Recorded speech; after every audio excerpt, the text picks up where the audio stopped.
Saludos desde Euronews hoy. Bienvenidos a nuestro resumen de noticias semanal de este sábado 7 de octubre. Una semana en la que hemos presenciado el éxodo masivo desde Nagorno-Karabaj. Unas 100.000 personas, entre ellas 30.000 niños, han abandonado el enclave armenio. El Parlamento Europeo ha acusado al gobierno de Bakú de limpieza étnica. Los refugiados huidos de Nagorno-Karabaj empiezan a instalarse en Armenia. Según las cifras oficiales, son más de 100.000 los que se han visto obligados a abandonar la región capturada por Azerbaiyán tras un ataque del ejército que dejó unos 200 muertos. Autoridades y trabajadores de varias ONG se centran en buscar alojamiento y comida para atender las primeras necesidades de los recién llegados a Armenia. Los vecinos donan ropa y artículos de primera necesidad. Aquí nos ayudan y nos cuidan, nos alimentan, nos dan de todo. Pero aún duele mucho. Nuestro cementerio familiar está allí, todo quedó allí. Allí no podemos volver nunca más en la vida, jamás. Miren en internet lo que están haciendo los azeríes. Fíjese en ello. ¿Cómo podríamos volver allí? No, jamás en toda la vida.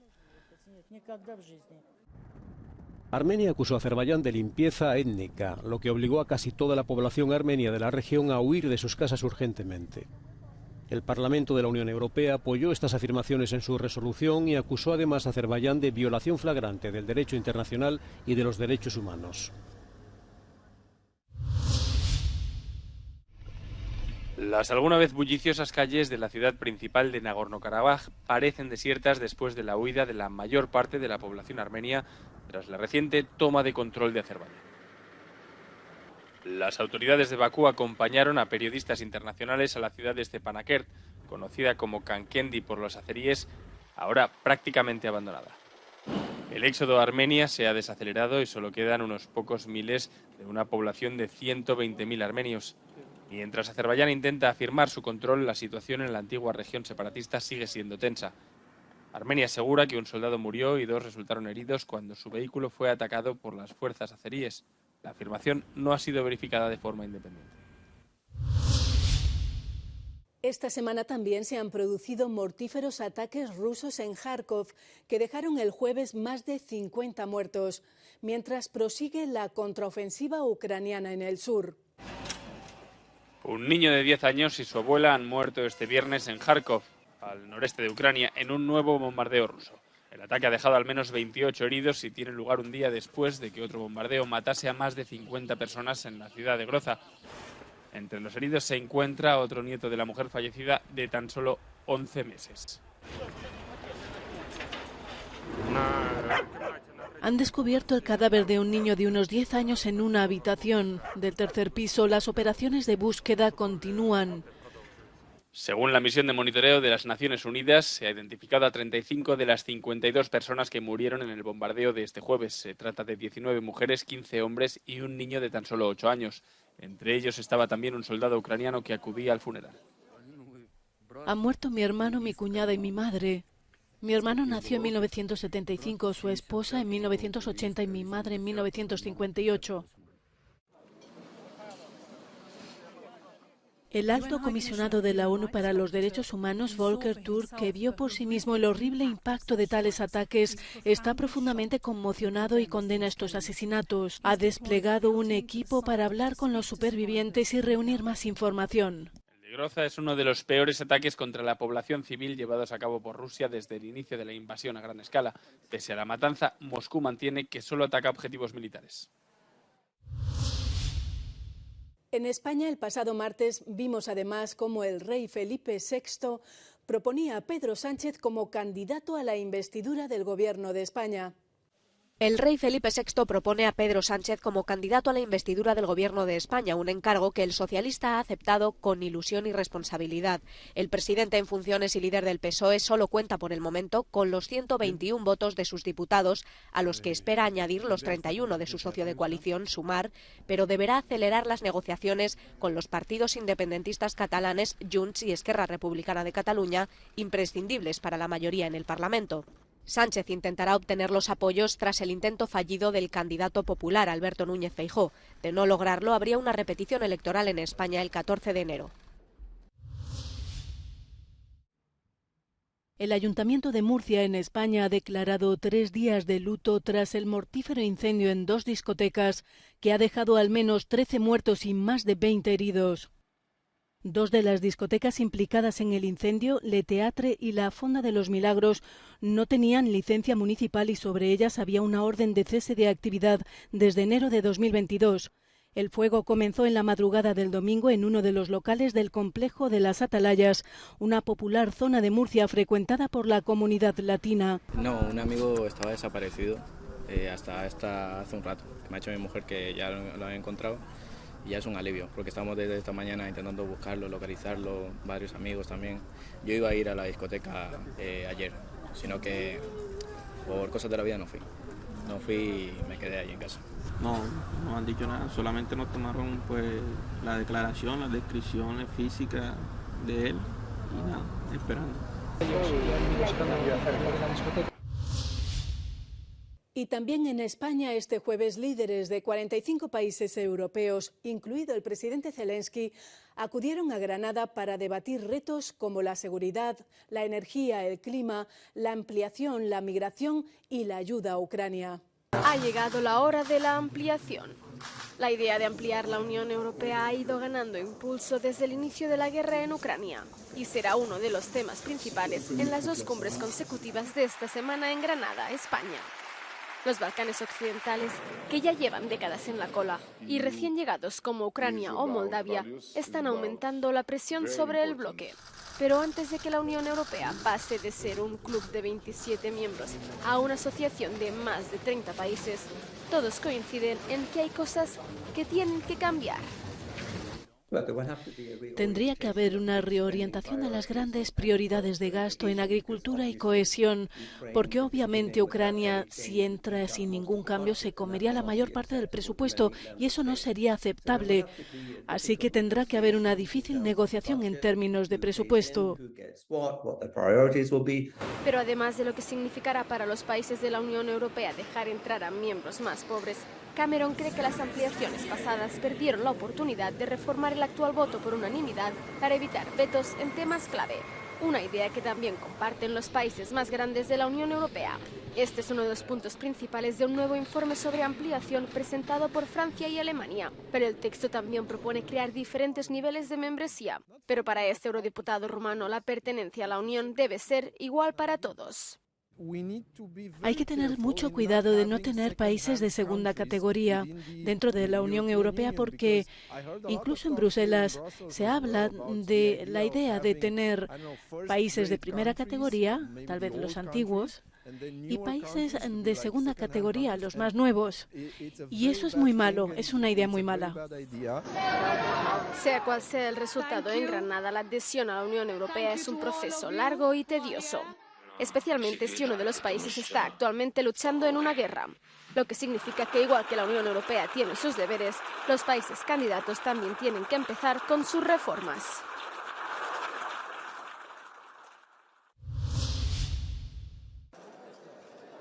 Líderes de 45 países europeos acudieron a Granada, España, para participar en la tercera reunión de la llamada Comunidad Política Europea. Se trata de un formato de reunión que permite a los países del continente, pertenecientes o no a la Unión Europea, debatir retos como la seguridad, la energía, el clima, la ampliación del bloque y la migración.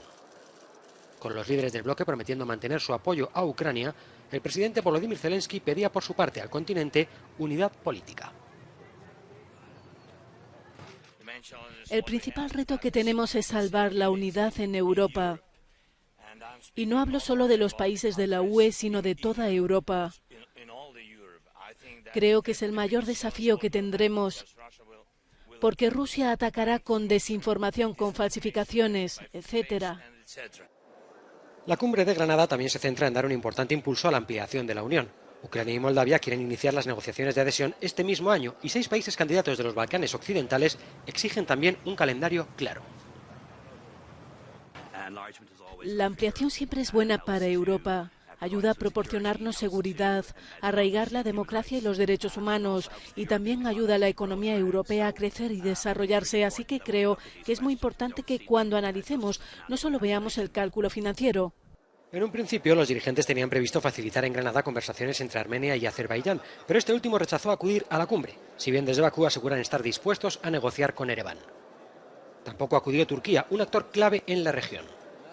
El presidente del Consejo Europeo, Charles Michel, recordaba el interés de la Unión Europea por la estabilidad de la zona del Cáucaso y exigía garantías a Bakú para que el conflicto en Nagorno-Karabaj no vaya a más.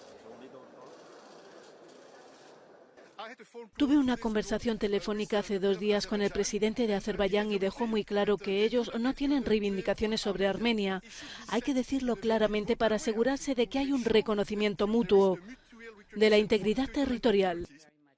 Para muchos, la cumbre de Granada ha venido a demostrar no solo la falta de unidad, sino de ganas de diálogo existentes hoy día en el continente. Pero esta cumbre ha dejado al descubierto las carencias de la comunidad política europea. 2 grandes ausencias, la del presidente de Azerbaiyán, Ilham Aliyev, y la del presidente de Turquía, Recep Tayyip Erdogan, que han descafeinado el esperado encuentro con los líderes de Francia, Alemania y el Consejo Europeo, junto con Armenia, para conseguir estabilizar un poco la situación en el Cáucaso. Además, otra decepción, especialmente para los periodistas, ha sido la marcha del primer ministro del Reino Unido, Rishi Sunak, justo al acabar el plenario, lo que ha obligado a los organizadores a cancelar la rueda de prensa. Aida Sánchez, Euronews, Granada. Comienza en Nueva York el juicio contra el expresidente Donald Trump. Se trata de la causa abierta contra el magnate por fraude continuado durante sus años en la organización Trump. El expresidente entró al juzgado por una puerta lateral junto a 2 de sus hijos, Eric y Donald Jr., también acusados de inflar el valor de los activos de la empresa para obtener ventajas económicas. Una vez dentro del edificio, Trump atacó a la fiscal general de Nueva York. Tenemos una fiscal general racista que es un espectáculo que se postuló sobre la base de que iba a atrapar a Trump, incluso antes de saber nada de mí. Ella utilizó esto para postularse como gobernadora, falló en el intento y prácticamente no tenía encuestas a favor. Volvió y dijo, bueno, ahora atraparé a Trump. Y esto es lo que tenemos, una estafa, una farsa. La fiscal general demócrata Leticia James pide alrededor de 240 millones de euros en multas y la prohibición de que Trump haga negocios en Nueva York. Mi mensaje es simple, no importa lo poderoso que seas, no importa cuánto dinero creas tener, nadie está por encima de la ley y mi responsabilidad, mi deber y mi trabajo es hacerla cumplir. La ley es a la vez poderosa y frágil y hoy en la corte probaremos nuestro caso. El juez del caso determinó que Trump cometió fraude en una de las acusaciones en su contra. Está considerando otros 6 cargos. No se espera que Trump testifique hasta dentro de varias semanas y el juicio podría durar hasta diciembre. Para Donald Trump, esta está siendo una semana complicada. Al tiempo que intenta salvar su imperio empresarial en los tribunales, su orgullo de multimillonario hecho a sí mismo se resiente, pues el expresidente acaba de ser eliminado de la lista Forbes de los 400 estadounidenses más ricos.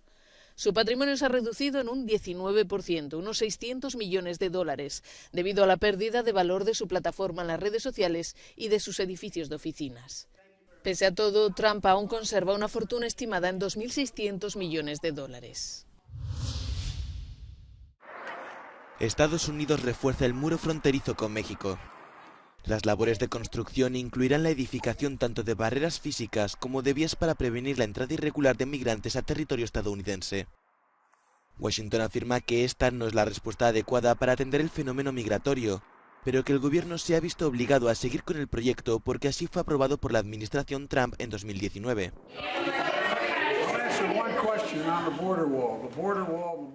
El muro fronterizo, el dinero que le fue asignado, intenté ponerlo en otra dirección, no lo hicieron, no quisieron y mientras tanto la ley no establece nada más que utilizar el dinero para lo que fue considerado. No puedo impedirlo. No. México ha condenado esta decisión durante la reunión del diálogo de alto nivel de seguridad convocada para atender la crisis en la frontera. El presidente mexicano Andrés Manuel López Obrador ha calificado la situación como un grave retroceso. Aún así, el presidente dijo ante el secretario de Estado de Estados Unidos que le da mucha importancia a la amistad entre ambos países y se mostró convencido de que podrán enfrentar las dificultades. Cientos de mujeres palestinas e israelíes han celebrado una manifestación que comenzó en Jerusalén para pedir el fin del conflicto palestino-israelí. La marcha, que estaba organizada por la Alianza por la Paz en Oriente Medio, continuó hasta el Mar Muerto, en Cisjordania ocupada, donde se les unieron más manifestantes. La violencia persiste vinculada al conflicto palestino-israelí, que se ha recrudecido desde el año pasado, y la falta de voluntad para volver a la mesa de negociaciones han hecho que la paz parezca más difícil de alcanzar que nunca. Una ONG señala a la policía de la moral iraní como la autora de la agresión que dejó en coma a una joven de 16 años en el metro de Teherán, poco después de que Armita Jeraban cayera desplomada por causas desconocidas en un vagón del subterráneo. La madre, Shahim Ahmadi, era arrestada según la ONG Engab. Las amigas que acompañaban a la menor aseguran que desfalleció y se golpeó la cabeza al caer. Sin embargo, no se han publicado las imágenes desde dentro del vagón. Creo que han dicho que tuvo una bajada de tensión o que se cayó golpeándose la cabeza con el borde de la plataforma. Entonces sus amigas, una delante y otra detrás, la sacaron del tren y llamaron a urgencias. La Organización de Derechos Humanos Engab, una ONG kurda con sede en Noruega, denunció que la joven fue víctima de un asalto físico el pasado domingo por no cubrirse el cabello con el hijab. Hace más de un año de la muerte de Masha Amini tras ser detenida por la llamada Policía de la Moral por el mismo motivo. La activista iraní Narges Mohammadi es la ganadora del Premio Nobel de la Paz 2023. Considerada una de las más importantes defensoras de los derechos humanos en el Irán de los ayatolás, recibirá el premio en la prisión de Evin, donde cumple una condena de 10 años por, según las autoridades, difundir propaganda contra el Estado. Al concederle el Premio Nobel de la Paz de este año, el Comité Noruego del Nobel desea honrar su valiente lucha por los derechos humanos, la libertad y la democracia en Irán. El Premio de la Paz de este año también reconoce a cientos de miles de personas que el año pasado se manifestaron contra las políticas del régimen teocrático de discriminación y opresión contra las mujeres. Mohammadi, de 51 años, ha pasado las últimas décadas entrando y saliendo de las cárceles iraníes por su lucha constante contra algunos de los pilares de la República Islámica, como la pena de muerte, el aborto y el velo obligatorio. El novelista y dramaturgo noruego Jon Fosse, Premio Nobel de Literatura 2023. Sus novelas han sido traducidas a 40 idiomas y sus obras de teatro representadas en unas 1000 producciones en todo el mundo. De 64 años, la Academia Sueca define la obra de Fosse como similar al mundo de Kafka, pero con situaciones de la vida diaria. Acabo de hablar con Jon Fosse por teléfono. Conducía por el campo en el fiordo, en el norte de Bergen, en Noruega. Y tuvimos la oportunidad de empezar a hablar sobre asuntos prácticos y la semana del Nobel en diciembre. Bueno, en realidad no es tan abrumador. No me lo esperaba, eso puedo decirlo. A pesar de que he estado en las listas desde 2013. Así que, en cierto modo, me había preparado, pero desde entonces han pasado 9 años. Y se ha hablado mucho de ello sin que llegara el premio. Así que no pensé que me lo dieran este año tampoco. Jon Fosse, comparado a menudo con Samuel Beckett, ha escrito unas 40 obras de teatro, así como novelas, cuentos, libros para niños, poesía y ensayos. Ya nos despedimos con nuestro No Comment de la semana. Gracias por su atención. Les invitamos a abonarse a nuestro canal de YouTube. ¡Feliz fin de semana!